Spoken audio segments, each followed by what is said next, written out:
بسم الله الرحمن الرحيم إن الحمد لله نحمده ونستعينه ونستغفره ونعوذ بالله من شرور أنفسنا ومن سيئات أعمالنا من يهده الله فلا مضل له ومن يضلل فلا هادي له وأشهد أن لا إله إلا الله وحده لا شريك له وأشهد أن محمدا عبده ورسوله يا أيها الذين آمنوا اتقوا الله حق تقاته ولا تموتن إلا وأنتم مسلمون يا أيها الناس اتقوا ربكم الذي خلقكم من نفس واحدة وخلق منها زوجها وبث منهما رجالا كثيرا ونساء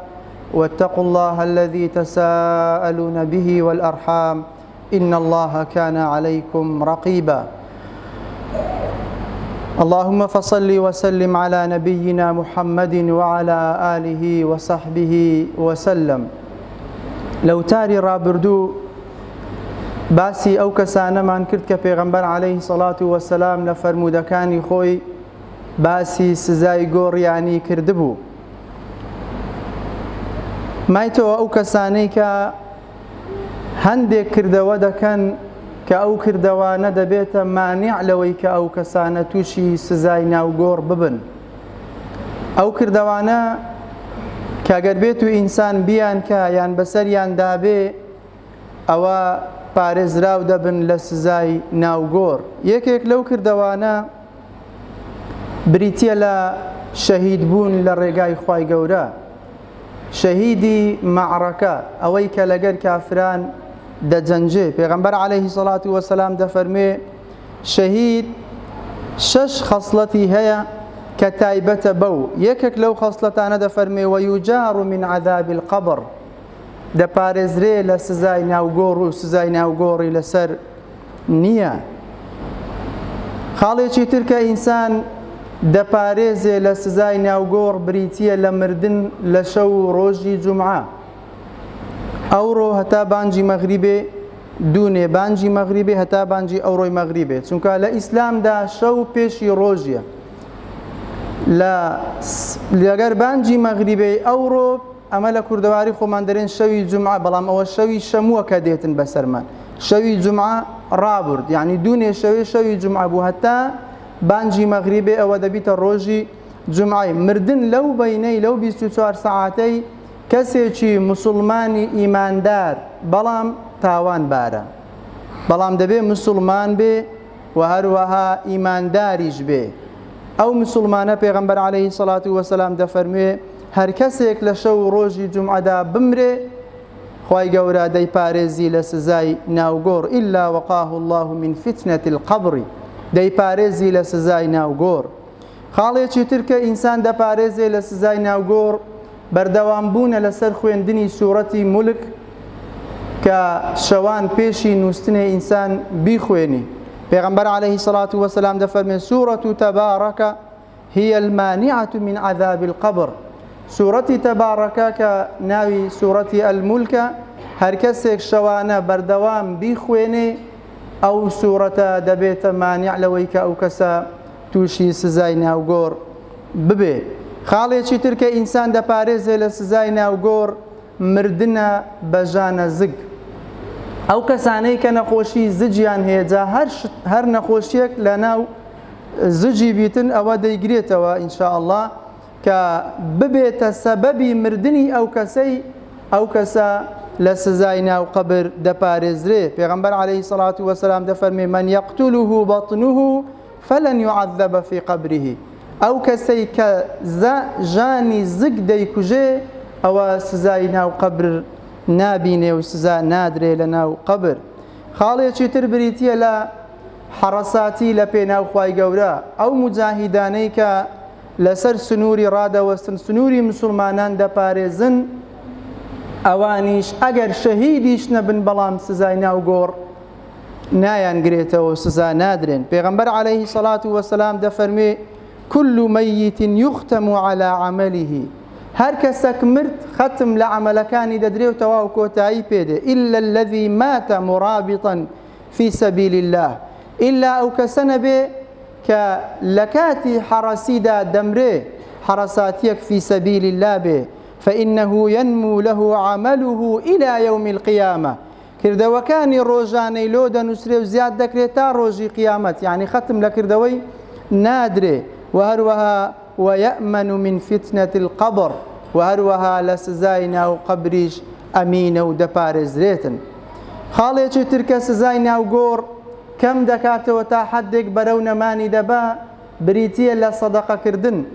لە خێرکردن کە ئینسان بەردەوام بێ لەسەر سەدەقە ئەگەر کەمیش بێ پێغەمبەر عەلەیهی سەڵات وەسەلام دەفەرمێ چاکە بەکەم مەزانە معروف لا تحقیرن معروفا کردەوەی چاک بەکەم مەزانە ئەگەر نیودن کە خورماش بێ ئەگەر بێت و ئەتوو بەڕوەچی خۆش قسەی لەگەر برایەکی خۆت مسلمانەکی بکەیت دڵی پێ خۆش ببێ ئەوەشیان هەر معروفە و هەر چاکەیە جا پێغەمبەر دەفەرمێ عەلەیهی سەڵات وەسەلام إن الصدقة لتطفئ عن أهلها حر القبور کردەوەی چاکە ئەگەر کەمیش بێ ئینسان لەسەری بەردەوام بێ گەرماتی ناو ئاگری لەسەر ساحێبەکەی کەم دەکاتەوە ئەوانە بریتی بوون لەو شەش کەسەی ئەو شەش کەسانەی کە پێغەمبەر عەلەیهی سەڵات وەسەلام باسی کردبوون کە دەپارێزرێن لە سزای ناوگۆڕ ئەو کردەوانەی کە ئینسان لە پاشی مردنێ ئیستیفادەی لێ دەکا کە کەسێک مرد لە پاشی مردنێ ئیستیفادەی چی پێدەگا چونکە پێغەمبەر فەرمووی كل ميت يختم على عمله کردەوەی چاکەی کۆتایی پێدەهات تەواو وای خوا گەورەش دەفەرمێ وأن ليس للإنسان إلا ما سعى ئینسان ئەوەی لۆ هەیە کە بە هەوڵ و کۆشش و تەقەلای خۆی بەدەستی هێنایە بەڵام ئەوە مرد تەواو کۆتایی پێهات یەکێک لەو کارانەی کە مردی ئیستیفادەی لێ دەکا بریتیە لە نوێژی جەنازە کە لەسەر مردیەکەی دەکرێت پێغەمبەر دەفەرمی عەلەیهی سەڵات وەسەلام هەر کەسێک مرد کۆمەڵە کەسێک نوێژی لەسەر بگەن کە بگاتە 100 کەس داوای لێخۆشبوونی لێ بکەن ئیلا خوای گەورە لەو مەیتەی خۆش دەبی لە حەدیثیت کە دەفەرمێتن ئەگەر بێت و 40 کەس نوێژی لەسەر بکەن بەڵام ئەو 40 کەسە موحید بن یعنی شەریکیان لۆ خوای گەورە بڕیار نەدابی بە هیچ جۆرێک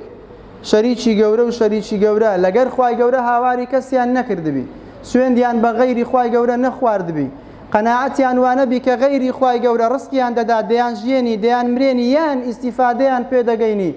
یان زەرەریان لەسەر لا دەبات تەنها تەوەکولی لەسەر خوابی جا ئەو کەسانە ئەگەر بێت و لە نوێژەکەی داوای لێ خۆشبوونی لێو بکەن خوای گەورە لێی خۆش دەبی و هەروەها لە فەرمودەی تر پێغەمبەر دەفەرمێ عەلەیهی سەڵات وەسەلام ئەگەر بێت و 3 سەف نوێژی لەسەر بکەن داوای لێ خۆشبوونی لێو بکەن خوای گەورە لێی خۆش دەبی لۆیە سنەتە ئەگەر 6 کەسیش بن نوێژ لەسەر جەنازەی بکەن سنەت وایە بکرێتە 3 سەف بەڵکو بەبەر ئەو حەدیثەی پێغەمبەری بکەوی عەلەیهی سەڵات وەسەلام خاڵی دووەم کە ئیستیفادەی لۆ مردی هەیە لە پاش مردنێ شادیدانی خەڵکە بە باشە لۆ ئەو کەسەی ئەگەر هاتوو کەسێک مرد دەور و جیران لێی ڕازی بوون هەموویان پێیغەمبار بوون شادی باشیان لۆدا ئەوە ئەو کەسە کردەوەی پێدەگاتن و ئەو چاکەیە ئەو شەهادەیە دەبێتە ئەهۆی ئەوەی کە خوای گەورە لێی خۆش ببی پێغەمبەر عەلەیهی سەڵات وەسەلام تەماشە بکەن کو باسی جیرانی دەکا لەو فەرمودەیەی دەفەرمێ ما من مسلم يموت ويشهد له 4 أهل أبيات من جيرانه هیچ مسلمانێک نەمردیە کە 4 کەس لە ماڵە جیرانەکانی خۆی ئەوانەی کە لێی نێزیکن شایدی لۆ بدەن بڵێن إن أنهم لا يعلمون إلا خيرا تەنها چاکەمان لەو کابرای دیتیە هیچی ترمان نەدیتیە إلا قال الله تعالى قد قبلت علمكم ئەوە من شایدەکەین گۆم قبول کرد وعفوت عما لا تعلمون لەوەش خۆش دەبم کە ئەنگۆ نایزانن و ئاگاتان لێ نییە ئەجری جیرانی لەسەر جیرانی زۆرە ئەوە یەکێکە لەو ئەجرانەیەکەوە ئەگەر شایدی بە حەقی لۆ بداتن خوای گەورە لێی خۆش دەبی خاڵێکی ترکە ئیستیفادەی بە مردی دەگەینی لە پاش مردنێ بریتیە لە دوعای زیندیەکان لۆ مردیەکان خدای گەورە باسی تابعین دەکا کە لە پاشی سەحابەی مهاجرین و ئەنسار هاتن دەفەرمێ والذین جاءوا من بعدهم ئەوانەی لە پاش مهاجرین و ئەنسار هاتن يقولون ربنا اغفر لنا ولإخواننا الذين سبقونا بالإيمان خوایە لەو برایانەشمان خۆش ببی کە لە پێشی ئێمە بە ئیمانەوە ڕۆیشتن و هەروەها دەفەرمێ ولا تجعل في قلوبنا غلا للذين آمنوا يا ربي خوایە حەسادەت ڕق و چینە نێخیە دڵمان بەرامبەر ئینسانە ئیماندارەکان و برایەکانی خۆمان ئەی پەروەردیگار تۆ بەڕەحمی تۆ نەرمونیانی لەگەر ئیمانداران و پێغەمبەر دەفەرمی عليه الصلاة والسلام دعوة المرء المسلم لأخيه بظهر الغيب مستجابة دوعای کەسێک لۆ برایەکەی خۆی بە دزی بەبێەوەی ئەو ئاگای لێبیتن مستجابە یعنی قبوڵە و هەروەها دەفەرمێ مەلائیکەتێک لەسەر سەری ڕاوەستایە هەر کاتێک ئەو دوعای بکە ئەویش ئامین دەکا دەفەرمێ لۆ توش بەو شێوەیەی وەلەکە بمثل هذا ئەو دوعای کە ئەتوو دەیکەی کە دەرێ خوایە لەو برایەمان خۆش ببە خوایە ڕەحمی پێ بکە خوایە لەو ناخۆشەی قوتاری بکە ئەوە ئامینی لەسەر دەکە مەلائیکەت و هەروەها دەفەرمێ لۆ توش بە هەمان شێوە خوا لە توش خۆش بی ئەتوش لە ناخۆشەکان قوتار بکاتن خاڵێکی تر کە مردی ئیستیفادەی لێ دەکا بریتیە لە دانەوەی قەرد ئەگەر کەسێک قەرزار بێت تا قەرزەکەی لەسەر نەدرێتەوە ئەوە ئەو کەسە ناچێتە ناو بەهەشت پێغەمبەر دەفەرمێ عليه الصلاة والسلام نفس المؤمن معلقة ما كان عليه دين حتى يقضى عنه نفسی ئینسانی ئیماندار وابەستەیە گرێدرایە بەو قەردەی کە لەسەریەتی تا قەرزەکەی لۆ نەدرێتەوە ناچێتە ناو بەهەشت و هەروەها سزاش دەدرێت لەسەری ئەگەر بێت و کەم تەرخەمی تێدا کردبی لە دانەوەی لۆیە یەک لە سەحابەکان کاتێک مرد قەردار بوو پێغەمبەر عەلەیهی سەڵات وەسەلام کە زانی قەردارە فەرموویە من نوێژی لەسەر ناکەم یەک لە سەحابەکان فەرمووی ئەی پێغەمبەر عەلەیهی سەڵات وەسەلام ئەمن قەردەکەی لۆ دەدەمەوە پێغەمبەر عەلەیهی سەڵات وەسەلام نوێژی لەسەر کرد ڕۆژی پاشتر گەیشتەوە گوتی قەردەکەت داوە گوتی دوونێ زۆر مەشغوڵ بووم نەمتانی ئەو ڕۆ دەیدەمەوە پێغەمبەر عەلەیهی سەڵات وەسەلام ڕۆژی پاشتر گەیشتێ گوتی داتەوە فەرمووی ئەلئانە قەد بەریئەت ئێستا پێستی سارد بۆ لەو عەزابەی کەوا لەسەری بوو لۆیە خاڵی زۆر مهم لەسەر قەبران ئەوەیە کە داوا لەو کەسانە بکرێ کە چێ قەردی لەکن بابمانە لەکن برامانە لەکن داکمانە لۆ ئەوەی کە قەرزەکەی هەر لەوێ بدەنەوە لۆ پێشی جواب و حیساب و کتابی ئیشەکەی لەسەر سوک بکرێتن خاڵێکی تر کە دەبێتە هۆی ئیستیفادە گەیاندن بە مردی بریتی بوو لە حەڕەساتی لە پێناوخوای گەورە چونکە پێغەمبەر فەرمووی فإنه ينمو له عمله کردەوەکانی هێدی لۆ زیاد دەکا و ڕۆژانە لۆی دەنووسرێ خاڵێکی تر بریتیە لە سەدەقەی جاریە ئەو خێرە نەبڕاوانە کە ئینسان دەیکاتن و لە پاشە خۆش سوودی هەر پێ دەگەینی پێغەمبەر عەلەیهی سەڵات وەسەلام فەرمووی ئیذا مات ابن آدم انقطع عمله إلا من ثلاث کاتە کە بەنی ئادەم دەمری کردەوەکانی کۆتاییان پێدێ تەنها لە سێ ڕێگا ئەو کردەوانەی لۆ دەچی فەرمووی من صدقة جاریە کردەوەیەک کەوا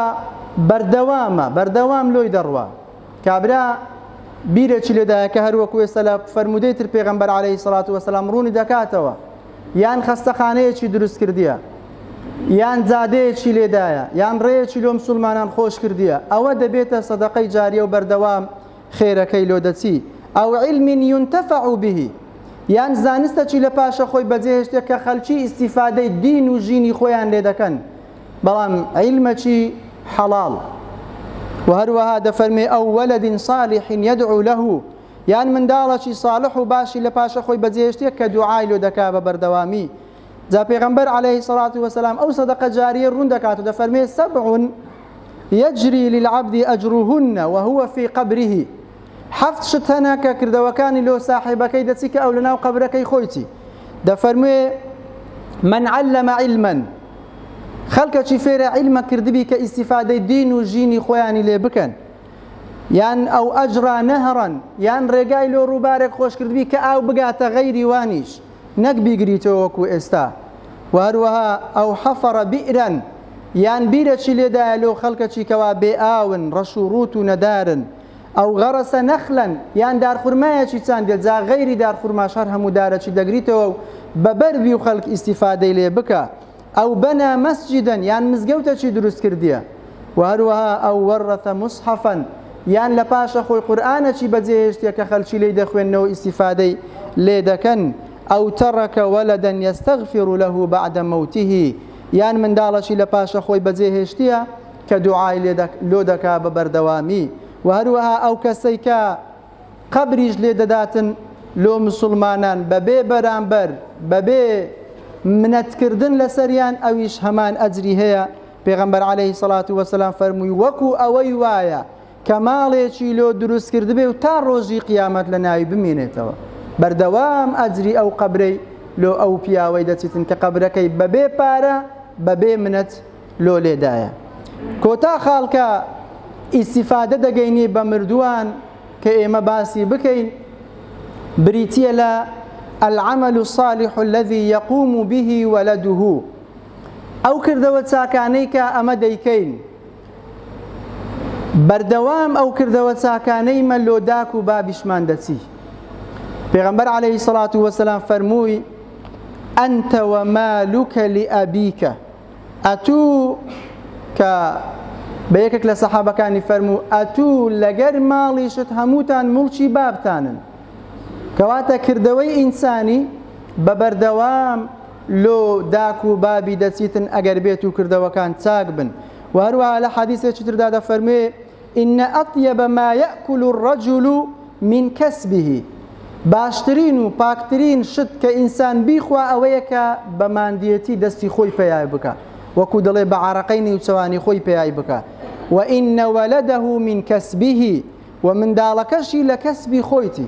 لۆیە زۆربەی هەرە زۆری عولەمایان لەسەر ئەو ڕەئیەینە کە هەر کردەوەکی چاکە منداڵ بیکە پێی خۆش بی یان پێی ناخۆش بی لۆ داک و بابی دەچی بەبێ ئەوەی وەشبرێ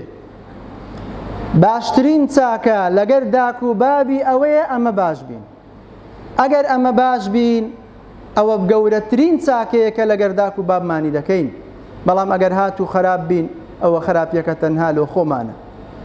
ئەگەر عمر باقی بوو لەو تاریدا هاتوو باسی زیندوو بوونەوە لەگەر ساحەی مەحشەر و ڕاوەستانمان لە بەرامبەر ڕەب العالەمین دەکەین یا ربی خوایە لە گوناحمان خۆش ببی و عاقبەتمان خێر بکەی یا ربی خوایە لەسەر ئیسلام بمان مرێنی لەسەر ئیسلام بمان ژیێنی لەسەر ئیسلامیش زیندیمان بکەی والحەمد لله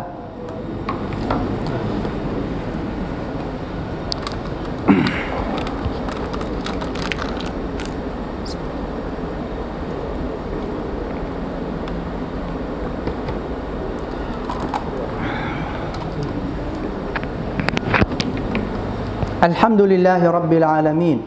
وصلى الله وسلم على نبينا محمد وعلى آله وصحبه أجمعين سي خالك حزم لي لو تاري باسي بكم كدويان تذكيرية يكتشيان داواكارية أواني كتذكيرا يكك لوانا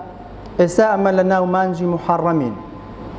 وەکو دەڵێن سەری ساڵی کۆچی کە یەکەم مانگ لە سەری ساڵی کۆچی بریتە لە مانجی محەڕەم